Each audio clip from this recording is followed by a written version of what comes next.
오늘 우리에게 주시는 하나님의 말씀은 사도행전 2장 28절, 29절 말씀입니다. 38절, 39절 말씀입니다. 베드로가 이르되 너희가 회개하여 각각 예수 그리스도의 이름으로 세례를 받고 죄 사함을 받으라. 그래야면 성령의 선물을 받으리니 이 약속은 너희와 너희 자녀와 모든 먼데 사람 곧 주 우리 하나님이 얼마든지 부르시는 자들에게 하신 것이라 하고. 아멘. 어떻게 성령 충만을 받으며 유지하는가라는 제목으로 말씀을 드리려고 합니다. 오늘은 성령 강림절입니다. 이 성령 강림절은 교회 절기에 무려 절반에 이르는 기간 동안 이어지는 절기입니다. 11월 27일이 대강절인데 대강절 전주까지 진행되어지는 아주 긴 그러한 신앙의 절기이기 때문에 우리 믿음의 생활에 성령 충만함이 얼마나 중요한가 하는 것은 더 이상 말하지 않아도 마음에 와닿을 정도로 그렇게 인지되어질 것입니다. 이 성령 강림절기에 성령 충만함을 힘입고 날마다 주님이 원하시는 뜻대로 믿음의 생활을 해나갈 수 있는 저와 여러분이 다 되시기를 바라면서 말씀을 드리려고 합니다. 성령 충만이란 그리스도의 영이 나의 영혼과 삶을 구체적으로 주관하시고 인도하시는 상태를 말하는 것입니다.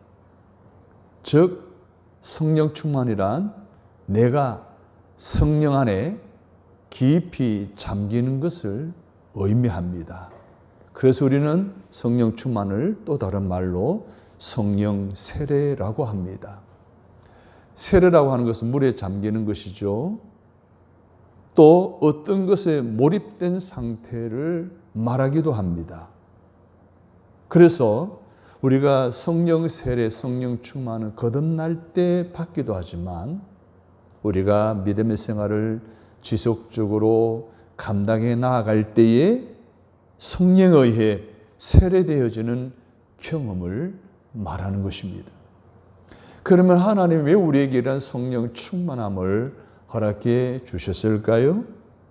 성령 세례는 중생한 자가 하나님의 사역을 성리롭게 감당하며 정결한 삶을 살기 위해서입니다. 뿐만 아닙니다. 성령 충만을 우리에게 주신 목적은 주의 일을 더 잘 감당하도록 하기 위해서 허락하신 것입니다. 그래서 하나님이 두 가지 현상으로 우리에게 성령 충만함을 허락해 주시는데 먼저는 성령의 언사입니다. 성령의 언사는 외적인 능력으로 우리에게 임하는 것입니다. 두 번째는 성령의 열매입니다. 성령께 대한 복종과 인격적인 교제의 결과로 내적 성품이 예수 그리스도의 형상을 닮아가는 성령의 열매, 이 두 가지를 통해서 오늘 우리는 주님께서 우리에게 맡기신 주님의 사역을 성령롭게 감당하고 정결한 삶을 유지해 나가고 더 나아가 부족함이 없이 주님의 일을 감당하도록 하기 위한 목적임을 주님은 분명히 밝히고 있습니다. 그러면 이 주님의 일을 부족함이 없도록 항상 성령 안에서 살아가는 삶을 살기 위해서는 어떻게 해야 될까요? 필연적으로 우리는 주님께 내 자신의 모든 것을 드러냄과 내려놓음이 전제되지 않으면 일어날 수 없는 영적 체험입니다. 성령 충만, 즉 그리스도의 영으로 충만한 삶은 믿음으로 얻는 것입니다. 또 믿음으로 유지되어지는 것입니다. 그래서 내가 이 믿음에 기초하여 자의 부푼 삶의 스타일을 완전히 내려놓고 내 안에 살아계시는 예수 그리스도의 인도하심에 순응하여 순간마다 믿음으로 행하기만 한다면 내 안에서의 성령의 충만함은 계속 유지되어질 것을 기억하시기를 바랍니다. 그러면은 내 안에 성령 충만은 내가 어떻게 아느냐는 것이죠. 성령 충만은 얻는 일, 그것은 주님의 임재 의식을 깨닫는 일에서부터 시작되어집니다. 내가 성령 충만을 받았는지 안 받았는지는 내가 의식적으로 알 수가 있다는 거예요. 그것은 단지 성령의 능력을 받았다고 긍정하는 것에서 있는 것이 아니라 영혼의 의식, 즉 성령의 인도하심을 감지함을 통해서 알게 된다는 거예요. 즉 주님께서 나를 통치하신다는 지속적인 임재의식이 있다면 지속적인 성령 충만한 것에 대한 분명한 확정이 되어질 수가 있는 것입니다. 그러면 나를 통치하시는 성령께 사로잡혀 살아가는 삶이란 첫째로는 기도하는 삶을 살 때 우리는 성령에 사로잡히는 삶을 살 수가 있습니다. 우리는 깊은 기도를 통해 주님과의 밀접한 사랑의 연합을 체험하게 됩니다. 그리고 이 같은 체험을 통해 우리 안에 계신 성령께 사로잡혀 살아가는 모습을 효과적으로 살아갈 수가 있게 되는 것입니다. 이렇게 성령 안에서 살아가는 삶이야말로 참으로 멋진 삶이죠. 이 세상 어떠한 말로도 그 멋진 영광을 표현할 수 없을 정도로 능력이 있으며 지혜로우며 떳떳한 삶을 살아갈 수가 있는 것입니다. 두 번째로는 성결한 삶을 통해 성령 충만에 사로잡혀 살아갈 수가 있습니다. 성령께 붙잡혀 살아가는 사람들의 그 심령 속에는 요란함이 없습니다. 그의 생각과 감정과 의식의 전체가 온전히 성령께 복종되어져 있기 때문에 그의 영혼은 마치 잘 가꾸어진 화단과 같이 단정하고 아담합니다. 그리고 영혼의 주인 되신 성령께 인격적으로 복종하며 그분의 인도하신 말을 끊임없이 따르는 성결된 영혼이기도 합니다. 성령의 세미한 음성을 따르기 위해 그의 영혼은 오직 정결한 가운데 고요하게 주님만을 응시하게 됩니다. 오직 하나님 안에서 모든 것이 충족되어진다는 것을 늘 체험하는 것은 오직 성령 안에서 즐거워하기만 하면 되는 것입니다. 기도하는 삶을 통한 주님과의 깊은 영적인 교제를 통해서 성결한 삶을 통해서 하나님의 놀라우신 임재 속에 온전히 거하여 즐거워하는 삶, 이것을 통해서 우리는 성령 충만한 삶을 지속하게 되는 것입니다. 이렇게 성령 충만한 삶을 지속하게 되어지면 우리는 영향력 있는 삶을 살아가게 됩니다. 이 같은 영적 능력에 사로잡혀 살아갈 때 나를 통해 내 주위에 있는 사람들에게도 아주 쉽게 그 영향력이 전달되어지게 됩니다. 그러므로 성령께 매일 사로잡혀 살아가는 사람이 가정이나 사회에, 직장이나 일터에 한 사람이라도 있게 되면 커다란 성령의 감화하심 속으로 모두가 끌려 들어가게 되는 그런 놀라운 역사가 일어나는 것입니다. 그렇다면 조직신학적 측면에서 성령은 단회적인 것인가? 라는 것입니다. 어떤 사람들은 성령 강림은 오순절 강림 사건의 단회적인 사건이라는 거예요. 오늘날 우리들은 성령을 다시 구할 필요가 없다는 거예요. 이미 단회적인 사건을 임했기 때문에 그 임한 것을 쓰면 되는 것이지 우리가 그것을 달라고 구할 것은 성령과 배치된다라고 주장합니다. 이 주장의 잘못이 무엇입니까? 먼저 예수님의 구속사역이 이례적이잖아요. 이것처럼 성령 강림도 이례적이라는 것과 연결시키는 자체가 억지입니다. 한 사람 예수가 전 인류를 대표해 십자가에 달려 돌아가신 사건과 120문도가 전 인류를 대표해서 성령 강림받은 사실과 유비시키는 연결 자체 또한 억지에 지나지 않습니다. 과연 120문도가 전 인류를 대표해서 성령을 받았을까요? 비록 예수님의 죽음 이후에 성령님이 강림하신 것은 사실이지만 예수님의 구속 사역에 적용시키기 위해서는 120문도의 성도들이 모든 인류를 대표하는 성령 충만함을 받아야 된다는 겁니다. 그런데 사실 그렇지 않잖아요. 그리고 성령 충만한 단회적이라는 이런 주장을 펴는 사람들은 저수지 이론을 이렇게 주장합니다. 오순절에 강림한 성령님은 교회 어딘가에 고여 있다는 거예요. 그래서 우리가 성령이 필요하면 저수지에 연결된 수도꼭지를 털면 다른 곳에 전달될 수 있다라는 것으로 성령님의 강림을, 성령의 세례와 성령 충만함을 설명합니다. 그러므로 성령을 다시 달라고 구하는 기도는 더 이상 우리에게 필요 없고 성령과도 배치된다라고 억지 주장을 하고 있습니다.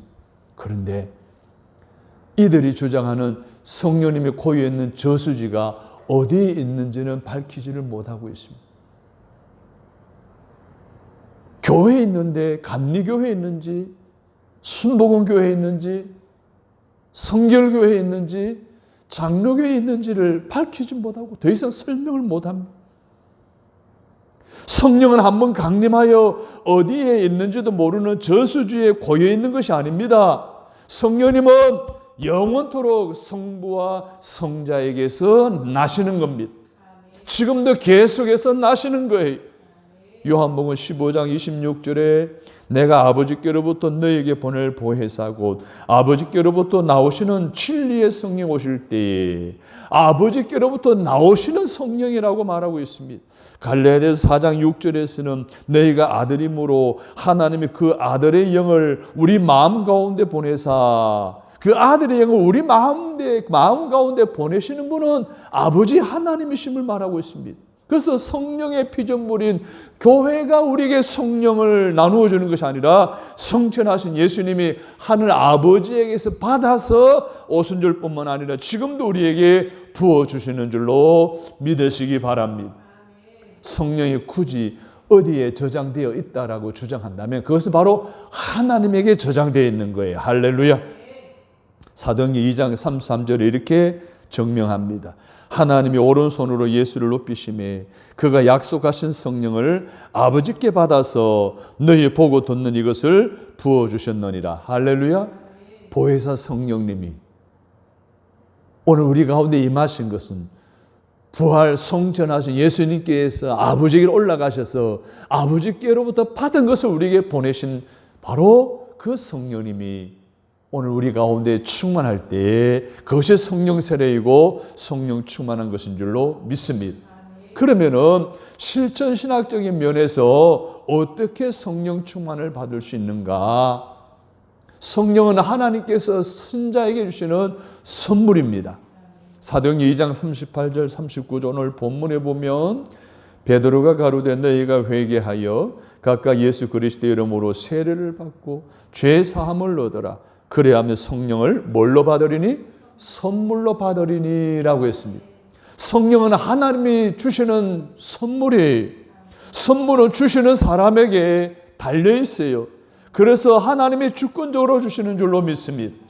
사도행전 2장 16, 17절에 보면 이는 곧 선지자 요엘로 말씀하신 것이니 일러스되 하나님이 가라사대 말세에 내가 내 영으로 모든 육체에 부어주리니 말세에 내가 내 영으로 모든 육체에 부어주시는 하나님의 주권으로 우리에게 주어지는 것이 바로 성령 강림인 줄로 믿습니다. 이 성령을 선물로 주시고 하나님이 주권적으로 주신다는 약속은 초대교회 당시의 성도들에게는 물론 오늘 39절에서 말하는 하나님이 얼마든지 부르시는 자, 즉 모든 신자들을 향한 약속입니다. 그러면 오늘 이 시간에도 저와 여러분이 받을 수 있는 줄로 믿습니다. 그럼 누가 받을 수 있을까요? 첫째로는 회개하는 자에게 주십니다. 오늘 38절에 보면 너희가 회개하여 각각 예수 그리스도의 이름으로 세례를 받고 죄 사함을 얻으라. 그리하면 성령을 선물로 받으리니 회개하면 죄 사함을 힘입습니다. 회개하면 예수 그리스도의 보혈의 피로 우리의 모든 더러운 죄를 씻어주십니다. 우리의 영이 정결해집니다. 거룩한 영이 반드시 정결한 심령에 임하시는 줄로 믿습니다. 두 번째는 말씀을 듣는 중에 계십니다. 말씀을 듣는 중에 주십니다. 베드로가 이 말을 할 때에 성령이 말씀 듣는 모든 사람에게 내려오시니 설교를 들을 때에 그 말씀이 내게 주는 레마의 말씀으로 믿어질 때 아멘 하면 그 순간 성령님이 강력하게 임하시는 줄로 믿습니다. 그리고 세 번째는 순종하는 자에게 주십니다. 사도행전 5장 32절에 하나님이 자기를 순종하는 사람들에게 주신 성령도 그러하니라 하더라. 이 말씀은 베드로가 복음을 전할 때 복음을 전하지 말라고 바리새인과 사두개인들이 핍박하고 탄압할 때에 억압하며 위협할 때에 베드로는 이렇게 말했습니다. 사람보다 하나님께 순종하는 것이 마땅하다라고 하며 굴하지 않고 때를 얻든지 못 얻든지 복음을 전가하라는 하나님 말씀에 순종하는 베드로가 그런 제자들에게 성령님이 임하신 줄로 믿습니다. 네 번째로는 구하는 자에게 주신다고 했습니다. 누가복음 11장 13절에 너희가 악할지라도 좋은 것을 자식에게 줄 알거든 하물며 너희 천부께서 구하는 자에게 성령을 주시지 않겠느냐 하시니라. 사도행전 4장 31절에 빌기를 다하며 모인 곳이 진동하더니 무리가 다 성령이 충만하여 담대히 하나님의 말씀을 전하니라. 오순절의 성령 강림도 성도들이 약속의 말씀을 믿고 기다리기만 하지 않았습니다. 그들은 일심으로 간절히 기도했습니다. 사도행전 1장 14절에서 여자들과 예수의 모친 마리아와 예수의 아우들로 더불어 마음을 같이하여 전혀 기도에 힘쓰니라. 할렐루야. 그들은 구했습니다. 그리고 간절히 빌었습니다. 그리고 전혀 기도에 힘썼다라고 했습니다. 그래서 그 사모함이 심령에 가득한 그들에게 성령님이 강력히 임한 줄로 믿습니다. 다섯 번째로는 찬양 중에 임하기도 하십니다. 제자들은 오순절에 성령을 받기 전에 늘 성전에서 모여 기도하고 찬양했습니다. 누가복음 24장 53절에 늘 성전에 있어 하나님을 찬송하니라. 열왕기하 3장 15절에 보면 이제 내게로 검은고 탈 자를 불러오소서 하니라. 검은고 타는 자가 검은고를 탈 때에 여호와께서 엘리사에게 감동하시니. 사랑하는 여러분, 찬양은 곡조가 달린 기도라고 했습니다. 우리들이 부르는 영의 찬양 가운데 성령님이 이렇게 강력하게 임하시는 줄로 믿습니다. 마지막으로 안수를 통해 성령 충만을 허락하십니다. 사도행전 8장 13절에 시몬이 사도들이 안수함으로 성령 받은 것을 보고 돈을 드려. 사도행전 19장 6절에 바울이 그들에게 안수함에 성령이 그들에게 임하심으로 방언도 하고 예언도 하니.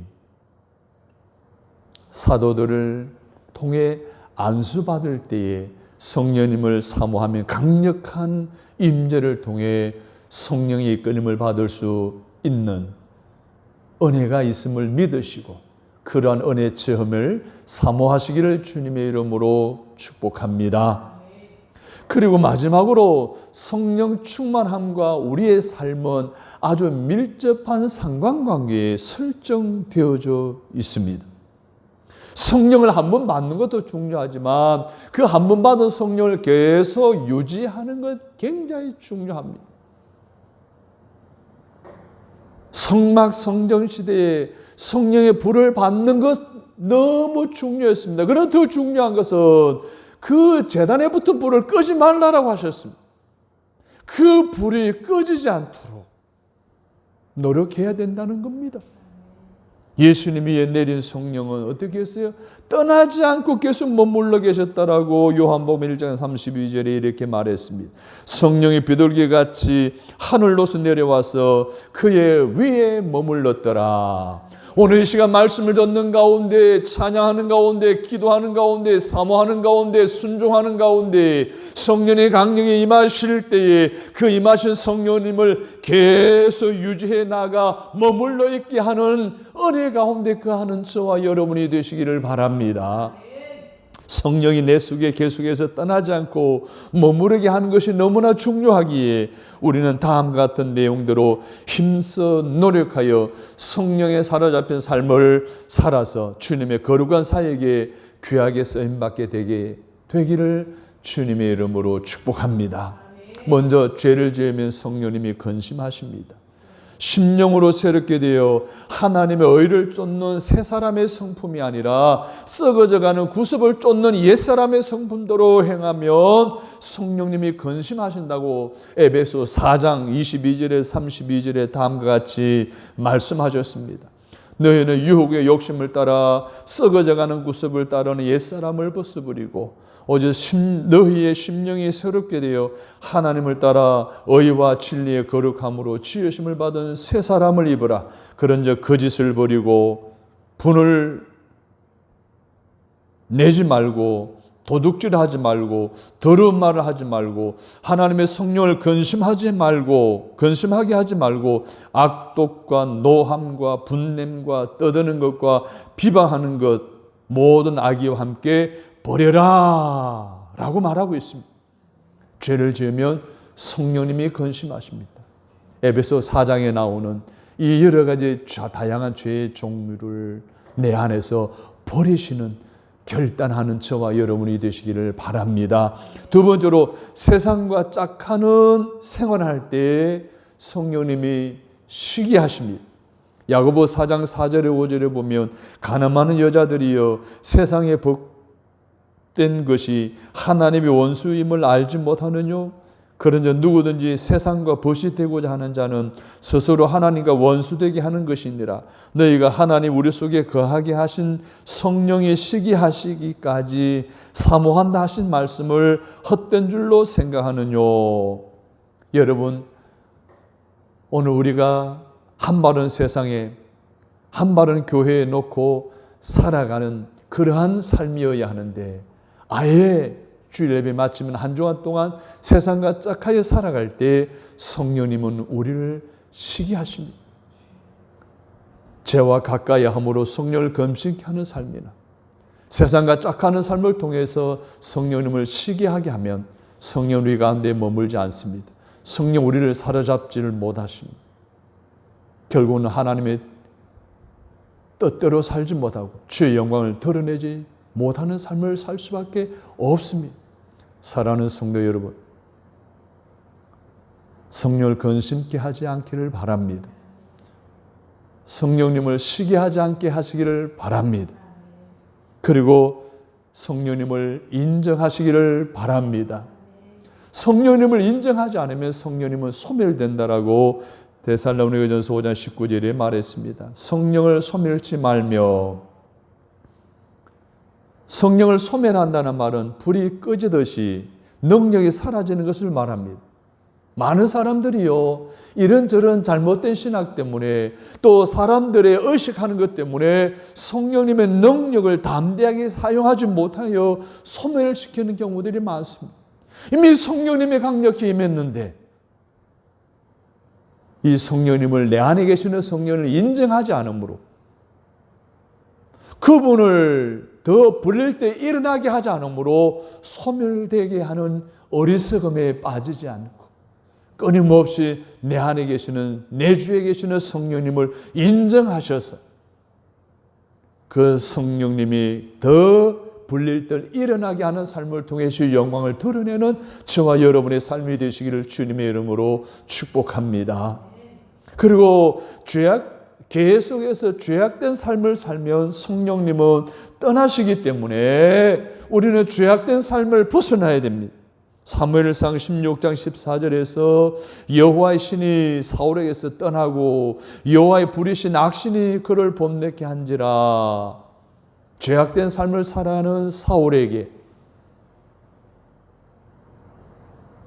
여호와의 신이 떠남으로 사울의 왕권을 강탈당하게 되는 이 사실을 보고 알았던 다윗이 우리의 아내와 간음하는 사건을 나단 선지자가 책망했을 때 그는 곧바로 회개합니다. 통해 자복합니다.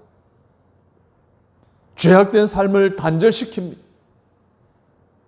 성령님이 떠나지 않기를 바람으로 회개함으로 요를 적시기까지 눈물을 흘리며 철저히 회개하고 죄를 끊어버리게 됩니다. 그가 이렇게 기도합니다. 시편 51편 10절로 12절에서 하나님이여 내 속에 정한 마음을 창조하시고 내 안에 정직한 영을 새롭게 하소서. 나를 주 앞에서 쫓아내지 마시며 주의 성신을 내게서 거두지 마옵소서. 주의 구원의 즐거움을 내게 회복시키시고 자원하는 심령을 주사 나를 붙드소서. 성령이 떠나신다는 말은 내주하시는 성령님이 떠나가시는 것이 아닙니다. 임재로서의 능력, 외적 능력으로서의 성령님이 떠나가는 것을 말하는 거예요. 이것을 원치 않았던 사도 바울은 자신의 죄를 지적하는 나단 선지자의 책망에 곧바로 순종하고 철저하게 죄를 멀리하고 성령님이 떠나지 않기를 간절히 기도합니다. 오늘 이런 은혜가 저와 여러분에게 있기를, 이런 결단이 저와 여러분에게 있기를 주님의 이름으로 축복합니다. 사랑하는 성도 여러분, 성령 충만은 내 영이 성령님께 완전히 잠기는 것을 말합니다. 성령의 지배를 받는 것이 말합니다. 그 성령 충만함의 이유는 경건의 삶을 통해 주님이 내게 맡겨준 귀한 사역을 잘 감당하기 위함이었습니다. 그 성령님의 충만은 내가 모르는 것이 아니라 내가 인지할 수 있는 것이었습니다. 성령님의 임재의식 속에만 살아가며 우리는 늘 성령 충만함을 유지해 나갈 수가 있는 것입니다. 그러면 성령 충만한 삶을, 성령님이 통치하시는 삶을 살아가기 위해서는 오늘 저와 여러분의 삶 속에서 끊임없이 기도가 있어야 됩니다. 성결한 삶이 있어야 됩니다. 그리할 때 우리는 선한 영향을 끼치는 내 가정, 내 사회, 내 직장의 많은 사람들을 감화감동시킴으로 놀라운 변화의 동력으로 쓰임받을 수 있는 줄로 믿습니다. 그 성령 충만은 단회적입니까? 조직신학적인 측면에서 본다면 단회적인 것이 아니에요. 그들이 주장하는 저수지 이론은 틀렸어요. 성경적이지 않아요. 한 번 임하신 성령님이 그 내 속에서 계속해서 내주하시면서 끊임없이 또다시 우리가 사모할 때 강력하게 성령님이 임하시는 줄로 믿습니다. 회개할 때 임합니다. 말씀을 들을 때 임합니다. 그 말씀에 순종할 때 임합니다. 부르짖을 때 임합니다. 찬양할 때 임합니다. 더 나아가 안수받을 때 임하는 줄로 믿으시고 성령 충만을 사모하시는 저와 여러분이 되시기를 바랍니다. 그래서 성령 충만할 때에 우리는 그 성령님이 그 내 안에 내주에 계셔서 끊임없이 지속적으로 주님의 거룩한 사역을 잘 감당하는 성공적인 삶을 살기 위해서는 오늘 우리는 끊임없이 우리 믿음의 삶 속에 죄를 짓지 말아야 됩니다. 왜? 성령님이 건심하기 때문에. 그리고 세상과 짝가는 생활을 하지 말아야 됩니다. 왜? 성령님이 시기하시기 때문에. 우리는 또한 성령님을 소멸하지 않음, 성령님을 인정하지 않으므로 소멸당하는 이러한 일을 겪어서는 아니 되겠습니다. 다윗처럼 계속 죄악된 삶을 살지 않으면 우리 성령님은 언제나 내 안에서 내주해 주시고 내 삶을 다스리시고 이 성령 강림절기 6개월 동안 지속되는 승리하는 삶, 주님이 기뻐하는 삶, 영혼 구원하는 삶, 하나님의 교회를 든든히 세우는 데 쓰임받는 삶, 이 세상에 선한 영향을 끼치는 삶, 그런 삶을 살아가는 저와 여러분이 되어지기를 주님의 이름으로 축원합니다. 하나님, 어떻게 성령 충만함을 받고 유지하며 하나님의 거룩한 뜻을 이루는 주님의 거룩한 사역에 쓰임받을 수 있는지 오늘 말씀을 통해 배우게 하시니 감사합니다. 성령 강림 절기 동안 이 말씀을 기억하고 이 말씀대로 살아감을 통해서 말씀대로 이루어진 은혜를 힘입는 성령 충만한 심령들이 되게 하여 주옵소서. 예수님의 이름으로 기도합니다. 아멘.